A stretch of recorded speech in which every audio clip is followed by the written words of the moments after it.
SSC CHSL clear करने के बाद लाइफ एक्चुअली कैसी होती है, सैलरी कितनी मिलती है, एलडीसी का वर्क प्रोफाइल क्या होता है और सबसे इम्पॉर्टेंट जॉब के साथ फर्दर आप दूसरे एग्जाम्स के प्रिपरेशन के लिए टाइम मिल पाता है या नहीं।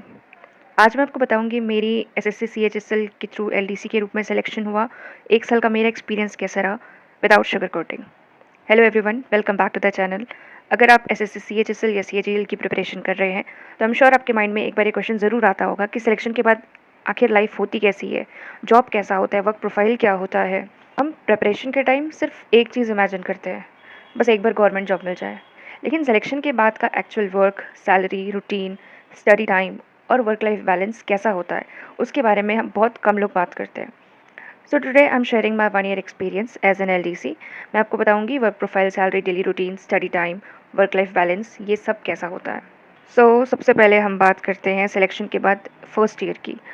ऑनेस्टली जॉइनिंग के स्टार्टिंग मंथ्स में सब कुछ न्यू होता है, new office, new people, new responsibility, new place और एक कम्प्लीटली डिफरेंट रूटीन हो जाता है। प्रिपरेशन के टाइम आप अपना शेड्यूल खुद डिसाइड करते हो, लेकिन जॉब के बाद आपको एक फिक्स्ड रूटीन फॉलो करना पड़ता है, आपको टाइम निकालना पड़ता है अपनी एक्स्ट्रा चीज़ों के लिए। इनिशियली थोड़ा एडजस्टमेंट लगता है, लेकिन ग्रेजुअली आपको ऑफिस एनवायरनमेंट और अपनी रिस्पॉन्सिबिलिटी की आदत हो जाती है। And I would say 1 year is enough time कि आप अंडरस्टैंड कर लो आपका जॉब कैसा है। ओके, अब बात करते हैं कि सबसे इम्पोर्टेंट क्वेश्चन, एलडीसी करता क्या है। अब देखो, हर डिपार्टमेंट में, मिनिस्ट्री में ये डिफ़र कर सकता है।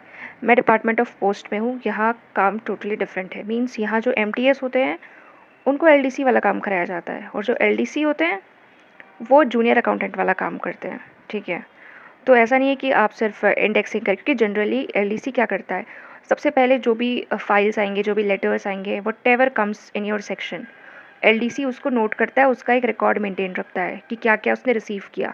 फिर वो पर्टिकुलर सीट वर्कर को वो सारे काम देता है। सो एलडीसी फर्स्ट पर्सन होता है जिसके पास सारी एंट्री होती है।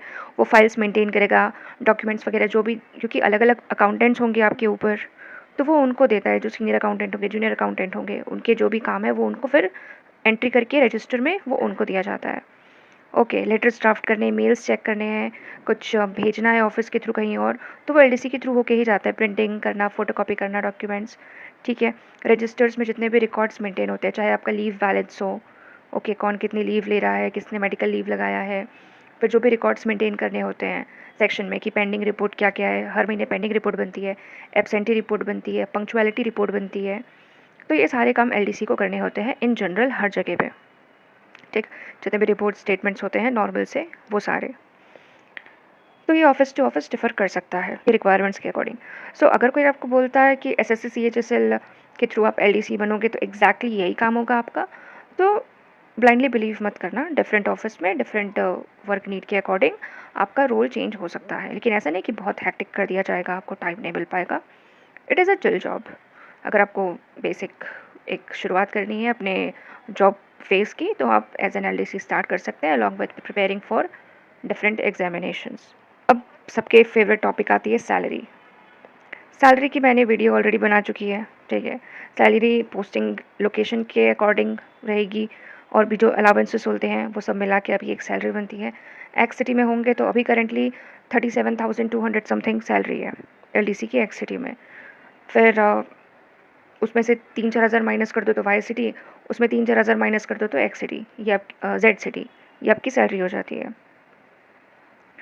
लेकिन स्टार्टिंग में सैलरी देख के एक अलग ही सेटिस्फैक्शन होता है, जब आपने इतने साल मेहनत की है और जब आपके हाथ में वो पैसे आते हैं, पहली बार जब सैलरी आती है, भले ही वो 37,000 है, पर वो जो खुशी होती है, जो सेटिस्फैक्शन होती है कि ये मेरी मेहनत के पैसे हैं, तो वो एक अलग ही फील देता है। सैलरी को जज करते टाइम सिर्फ ग्रॉस या इन हैंड अमाउंट मत देखो, एक्चुअल सेविंग्स और लाइफस्टाइल भी बहुत इंपॉर्टेंट है। क्योंकि हो सकता है कि कोई 37,000 कमा रहा है और वो सेविंग्स भी उतनी कर ले रहा है, महीने की 20,000 वो सेव कर ले रहा है, और कोई कोई ऐसे भी होंगे जो सब उड़ा देंगे पैसे, उनके पास मुश्किल से 5,000 बचेंगे, किसी के पास वो भी नहीं बचते हैं। इट डिपेंड्स ऑन यू कि आप उसको कैसे यूटिलाइज़ करते हो उस पैसे को। ठीक है, क्योंकि बहुत लोग बोलते हैं कि 37,000 में क्या होगा, क्या होगा, एक्स सिटी में होगा तो क्या होगा।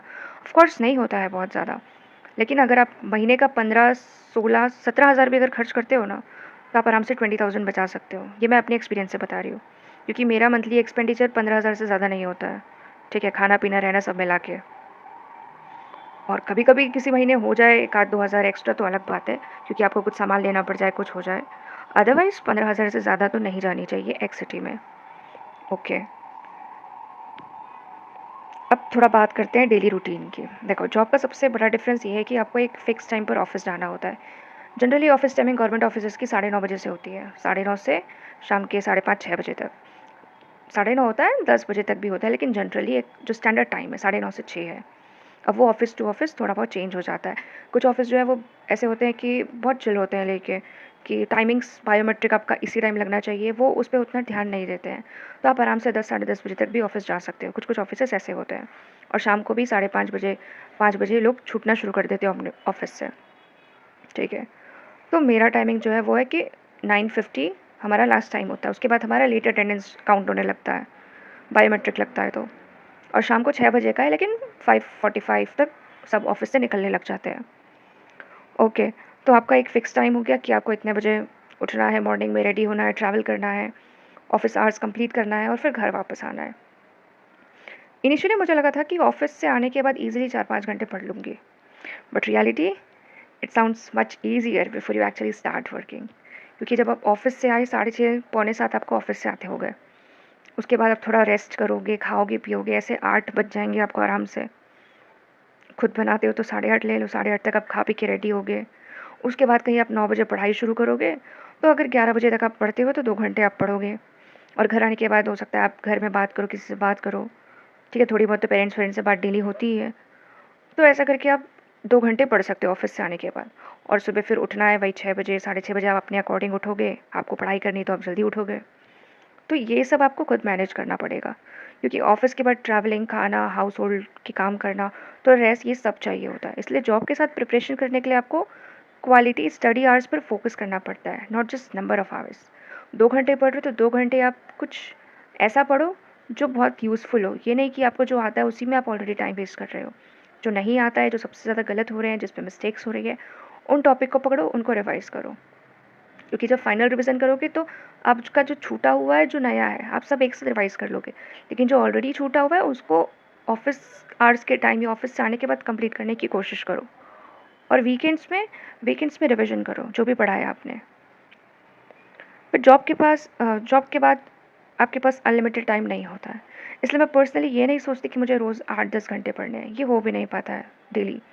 Instead I focus on making whatever time I get productive, क्योंकि productivity matters. For example travel के टाइम, आप जैसे ट्रैवल कर रहे हैं, मेट्रो में ट्रैवल होता है, तो आधे घंटे तो लगते ही हैं ऑफिस पहुंचने में मेट्रो से। उस बीच क्या कर लो, जो पीडीएफ है वो कैप्स की, वन वर्ड हो गए या करंट अफेयर्स हो गए, उसकी मैं पीडीएफ पढ़ लेती हूँ, वो क्या पढ़ लेती हूँ, तो उस टाइम हो जाता है। या अपने हेडफोन लगाए हुए हैं तो रीजनिंग या मैथ्स के कोई वीडियोस देख लो, शॉर्ट कॉन्सेप्ट वीडियोस। ठीक है। फिर इवनिंग में आप फोकस्ड प्रैक्टिस कर सकते हो आराम से घर आके खा पी के। और वीकेंड्स को लॉन्गर स्टडी सेशंस, आपको मॉक्स देने हैं, मॉक के एनालिसिस करने हैं, ये सब आप वीकेंड्स पे कर सकते हो। सो आपको अपने शेड्यूल के अकॉर्डिंग स्ट्रेटजी बनानी होगी, because once you start working consistency बहुत ज़्यादा इंपॉर्टेंट हो जाती है। मोटिवेशन काम नहीं करता है, आपको कंसिस्टेंट रहना पड़ेगा। आप अपना रिजल्ट जब देखते हो ना कंसिस्टेंट रह के कि मेरे मार्क्स बढ़ रहे हैं, मैं इंप्रूव कर रहा हूँ, तो वो अपने आप मोटिवेशन का काम करता है। एक दिन 8 घंटे पढ़ोगे और नेक्स्ट 3 डेज कुछ नहीं पढ़ोगे, इससे बेटर है कि रोज़ भले 2-2 घंटे पढ़ो, मगर अच्छे से पढ़ाई करो। ये उनके लिए भी है जो जॉब नहीं कर रहे हैं, जो पढ़ाई कर रहे हैं घर पे, कि जो पढ़ रहे हो सिंसियरली पढ़ो, कंसिस्टेंट रहो, डिसिप्लिन वे में पढ़ो। कि भले ही मैं 3-4 घंटे पढ़ रहा हूँ लेकिन उसको अच्छे से पढ़ो, यूज़ करो पूरा टाइम, बस इस पे ध्यान देना है आपको। अब बात करते हैं वर्क लाइफ बैलेंस की। देखो, गवर्नमेंट जॉब का एक मेजर एडवांटेज ये है कि आपको एक स्ट्रक्चर्ड रूटीन मिलता है, ठीक है? लेकिन इसका मतलब ये नहीं कि हर दिन परफेक्ट बैलेंस होगा।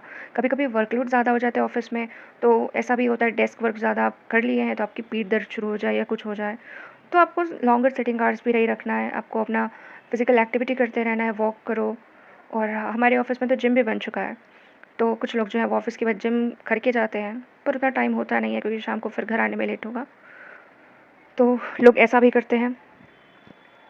उसके बाद कभी ऑफ़िस के बाद बिल्कुल पढ़ने का मूड नहीं करेगा आपको, फाइन, टोटली फाइन। आप मूड नहीं कर रहा, आज नहीं पढ़े, कल पढ़ लोगे, कोई बात नहीं। क्योंकि पर्सनल वर्क की वजह से स्टडी मिस हो जाएगी कभी-कभी, ये भी होता है और ये कंप्लीटली नॉर्मल है। कभी-कभी आपको खुद को स्ट्रेस देने की ज़रूरत नहीं होती, कभी-कभी बस ऐसे ही छोड़ दो, एक दिन ऐसे ही जाने दिया करो, रिलैक्स रहा करो। अगर आप हफ्ते के 7 दिन 6 दिन पढ़ रहे हो, एक दिन छोड़ दो, कुछ भी मत पढ़ो, एक मॉक भी मत दो उस दिन। आप पूरा रिलैक्स करो, मूवी देखो यही सब करना होता है, वरना आप बोर हो जाओगे, आपका दिमाग पक जाएगा एक ही चीज़ों को देख-देख के, ठीक है? अब मैं शेयर करना चाहती हूँ कुछ थिंग्स जो मैंने अपने फर्स्ट ईयर में लर्न की है।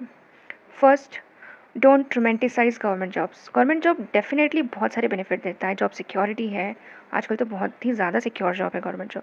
लेकिन still it's only a job. Responsibilities होती है, समटाइम्स स्ट्रेस भी होता है, ठीक है? ऐसा नहीं है कि गवर्नमेंट ऑफिस है तो आप कभी भी अपनी मनमानी करोगे। गवर्नमेंट ऑफिस है, अब क्योंकि आप एक एलडीसी हो तो सीनियर्स कभी-कभी आप पे चढ़ भी सकते हैं, ठीक है? कि मेरे ऑफिस में मेरे साथ ऐसा नहीं हुआ है कि मैं एलडीसी तो किसी ने बहुत बेकार तरीके से बात किया होगा, कोई सीनियर हो ऐसा। नहीं, मेरे जो सीनियर्स हैं बहुत अच्छे हैं, बहुत पोलाइट है, बहुत रिस्पेक्टफुल हैं, अच्छे से बात करते हैं। लेकिन कुछ-कुछ लोग ऐसे होते हैं कि सीनियर्स हैं, सो दे विल शो कि वो सीनियर है तुमसे, वो ऑर्डर देंगे आपको या डाँटेंगे ज़बरदस्ती ज़्यादा चीज़ों में। तो ये भी हो सकता है, लेकिन आप कुछ नहीं कर सकते उसमें, आप छोड़ नहीं सकते। तो उसमें भी होता है कि आपको फिर वो कहीं न कहीं मोटिवेट करता है कि मुझे आगे बढ़ना है, मुझे सिर्फ़ एलडीसी बन के नहीं रहना है। तो आप फिर और अच्छे से पढ़ोगे, ऐसा भी होता है, ठीक है। Second, financial independence feels different. अपनी सैलरी से अपने एक्सपेंस मैनेज करना, अपने गोल्स के लिए सेव करना, ये बहुत ही डिफरेंट काइंड ऑफ कॉन्फिडेंस होता है, ठीक है? घर पे होते हैं, हम पेरेंट्स को पैसे माँगते हैं या पार्ट टाइम कुछ कर रहे होते हैं, ट्यूशन पढ़ा रहे होते हैं, उससे बचाते हैं। लेकिन अभी अपने जो पैसे आ रहे हैं, आप उसको खुद मैनेज करते हो। आप जब वेकेशन पे, छुट्टियों पे जब घर जाते हो अपने, तो अपने घर वालों के लिए कुछ गिफ्ट लेके जाते हो, तो वो खुद में अच्छा फ़ील होता है। आप अपने शौक की चीज़ें ले सकते हो, तो ये इंडिपेंडेंस बहुत अच्छा फ़ील देता है। Third, selection is not the end. बहुत सारे एस्पिरेंट्स इसे सोचते हैं कि जैसे कमेंट्स में भी पढ़ती हूँ मैं कि मैम सीएचएसएल क्लियर करना मेरा ड्रीम है, एलडीसी मेरी ड्रीम पोस्ट है। लेकिन सिर्फ इतना में आप स्टॉप नहीं होना है, एलडीसी कुछ नहीं है। इट्स जस्ट कि आप शुरुआत कर रहे हो अपने जॉब फेज़ की। लेकिन अगर आपका गोल है सीजीएल करना है, यूपीएससी करना है या कोई भी एग्ज़ाम करना है, तो प्रिपरेशन जॉइनिंग के बाद भी नहीं रुकती है। आपको कंटिन्यूअसली पढ़ते रहना होता है। आपको किसी नोटिफ़िकेशन का वेट नहीं करना है, आपको एग्ज़ाम डेट डिक्लेरेशन का वेट नहीं करना है। अभी भी बहुत लोग हैं जो यही सोच-सोच के परेशान हो रहे हैं कि सीजीएल कब होगा, सितंबर में लास्ट में शुरू हो जाएगा कि अक्टूबर जाएगा। भाई एग्ज़ाम जब होना है वो हो जाएगा। आपको अपनी प्रिपरेशन करती रहनी है, क्योंकि डेट आ जाएगा उसके बाद आप एग्ज़ाम देने जाओ तुरंत। आप प्रिपेयर तो रहो एटलीस्ट, डेट का वेट मत करो। क्योंकि अक्टूबर में अगर सपोज़ हम करते हो अक्टूबर में हो गया हमारा प्रीलिम्स सीजीएल का। अब हर बार की तरह अगर इन्हों को कराना हुआ जनवरी में एग्ज़ाम मेंस का, कितने बचे? अक्टूबर में हुआ, रिज़ल्ट ये 1 डेढ़ महीने में देंगे। मान लो नवंबर एंड तक ये रिज़ल्ट देते हैं, दिसंबर फर्स्ट वीक तक, और तब ये डिक्लेयर कर रहे हैं कि मेंस आपका जनवरी में है। तो जो लोग वेट कर रहे होंगे मेंस की डेट के लिए या इस चीज़ का वेट कर रहे होंगे कि पहले रिज़ल्ट देख लेते हैं, उसके बाद मेंस की तैयारी शुरू करेंगे, तो वो तो गए ना, कॉम्पिटिशन से ही आउट हो गए। आपको प्रिपरेशन कंटिन्यू रखनी है, एग्ज़ाम जब होना होगा वो हो जाएगा। So don't wait for that exam date या notification. And finally your time becomes बहुत बहुत ज़्यादा important after you start working, क्योंकि अब आपके पास 24 आवर्स तो सेम है, पहले भी थे 24 आवर्स, बट उसमें जॉब के 8-9 घंटे अलग ले लो। फिर आपको ये डिसाइड करना है कि बचे हुए टाइम को आप कैसे यूज़ करोगे। It totally depends on you. Now the big question, क्या मुझे स्टिल चूज़ करना चाहिए एसएससी सीएचएसएल के थ्रू एलडीसी या डीईओ की जॉब, या फिर इसको छोड़ के सीजीएल की प्रिपरेशन करनी चाहिए एक्सटेंशन लेके या व्हाटएवर। अगर एसएससी सीएचएसएल आपको एक अपॉर्चुनिटी दे रहा है कि आप गवर्नमेंट सर्विस में एक यंग एज में घुस जाओ, वर्क एक्सपीरियंस लो, फाइनेंशियली इंडिपेंडेंट हो जाओ, एट द सेम टाइम आप अपने बिगर गोल्स पे काम कर रहे हो, तो ऑफ कोर्स आपको इस पे जाना चाहिए, कोई भी दिक्कत नहीं है। और हर पर्सन की प्रायोरिटी डिफरेंट होती है। कुछ लोग जो है एसएससी सीएचएसएल देंगे, जॉब मिल गई, सेटल हो जाएंगे। कुछ जो है फर्दर प्रिपेयर करेंगे सीजीएल की, कुछ को डिफरेंट डिपार्टमेंट चाहिए, किसी को डिफरेंट पोस्ट चाहिए। सो सबकी जर्नी अलग अलग है, सबकी प्रायोरिटीज़ अलग अलग है। दूसरों को देख के आपको डिसाइड नहीं करना है। Don't compare your journey with someone else. जो स्टूडेंट्स अभी एसएससी सीएचएसएल की प्रिपरेशन कर रहे हैं, उन्हें बस एक बात कहना चाहती हूँ, don't think too much about life after selection right now. अभी आपका काम है सिर्फ एग्ज़ाम के लिए तैयारी करो, एग्ज़ाम क्लियर करो, सिलेक्शन लो, सिलेबस कंप्लीट करो, पीवाईक्यू सॉल्व करो। और जो सीजीएल वाले हैं उनके लिए भी सिलेबस कंप्लीट करो, पीवाईक्यू सॉल्व करो, मॉक्स दो, मिस्टेक्स को एनालाइज करो, मोस्ट इंपॉर्टेंटली कंसिस्टेंट रहो। यही मेन गोल्डन रूल है जो आपको आगे लेके जाएगा। कंसिस्टेंट रहो, आपके मार्क्स बढ़ेंगे। अभी 15 मिनट का टाइमर आ चुका है, कितने लोग हैं ऐसे जो अभी भी 150 से कम नंबर ला रहे हैं, जिनके 140 भी टच नहीं हो रहे हैं अभी? कमेंट में ज़रूर बताइएगा, क्योंकि जिस दिन आपका रिजल्ट आएगा ना और स्क्रीन पर सेलेक्टेड लिखा होगा, प्रिपरेशन के सारे डिफ़िकल्ट डेज़ आपको वर्थ इट लगेंगे। ये जो आप इतनी मेहनत कर रहे हो सब सेटल हो जाता है, मन में एक कॉन्फिडेंस आता है, आप अंदर से खुशी होती है, आपको तो होती है, आपके पेरेंट्स को भी होती है कि फाइनली हो गया, क्योंकि वो भी तो वेट करते हैं आपके सिलेक्शन होने का, right? So this was my 1 year experience as an LDC, work profile, salary, study time, work life balance.